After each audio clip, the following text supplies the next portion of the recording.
Steal this from Terence Crawford so you could be untouchable in the ring. Canelo versus Crawford is only a few weeks away, and one of the things that makes Crawford so hard to beat is because he uses his footwork for defense. In this video, I'll break down how he does it, and I'll show you how to train it step by step.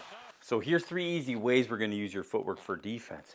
The first drill, we're just going to shuffle straight back like that, okay? We're going to cut an angle later. Don't worry, we're not going to keep going straight back where our opponent can catch us. And I know we're always taught in boxing not to pull out straight back or step straight back, right? And that's true to some extent, but it really depends. So say we shuffle straight back when our opponent attacks. I'm planted my feet. I'm ready to punch when he comes in. From here, I could check hook. From here, I could throw a right hand to a rollout. I have a lot of options from here.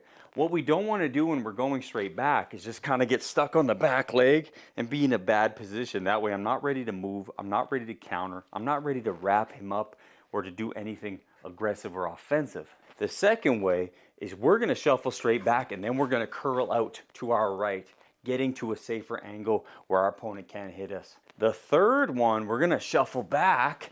Now we're going to open up and curl and circle to our left. If my opponent can't get to me, he can't hit me. So if I can control the distance between me and him, I'm gonna have an easier time in the fight and in sparring. So when we go straight back and I choose a direction, my opponent's definitely gonna wanna cut me off, especially if I do this enough times. From here, I have to be able to switch directions and retarget my positioning back to that center or where my opponent is. Okay, so again, if I move back, I'm like, oh, I'm going left. He cuts me off, I gotta go here. Maybe he cuts me off again, I gotta be ready to switch. Right, so I gotta be kind of light on my toes and anticipate where he's going and where he's trying to get to. Because if he's not having success, he's gonna try to find another solution to my problem, right? I find too, a lot of times when you're new at boxing, you don't know how to move your feet. So you just kind of get close to each other and you just start fucking going for it and banging, right? And it's not a hockey fight where we're just trying to go 50-50, you know, whoever hits first or harder or gets lucky, right? We're not trying to do that. Boxing is about being smart. So if we know how to use your footwork to move around, to trick your opponent, right? Make it hard for him to get you, right? You're not going to get hit as much. You're not going to take as much damage. And that's what boxing is about.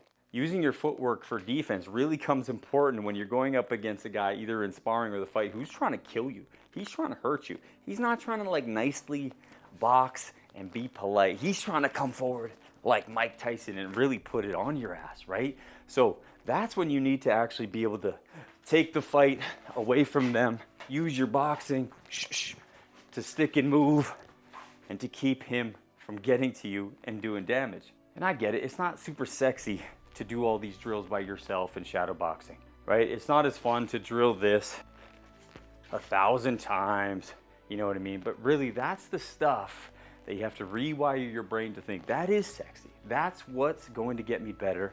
That's what's going to take me to the next level. It's not doing these fancy like footwork drills and tricks and all that stuff. It's like, what are the moves? What are the tools I need in the ring when this guy is trying to hurt me? And I need to drill those every day, right? You can set a timer, put it up there, get a little notepad, you know, write down how many times a week are you training these techniques, right? You might be one of those guys who complains he's not getting better week in and week out, right? We all know that guy at the gym. But that same guy is not putting in the work. You know, he's doing nonsense drills, he's walking on his hands, you know, he's doing the ladder drills, he's doing crazy stuff, and he's not getting better because he's not doing what he needs to do to get better, right? It's as simple as that.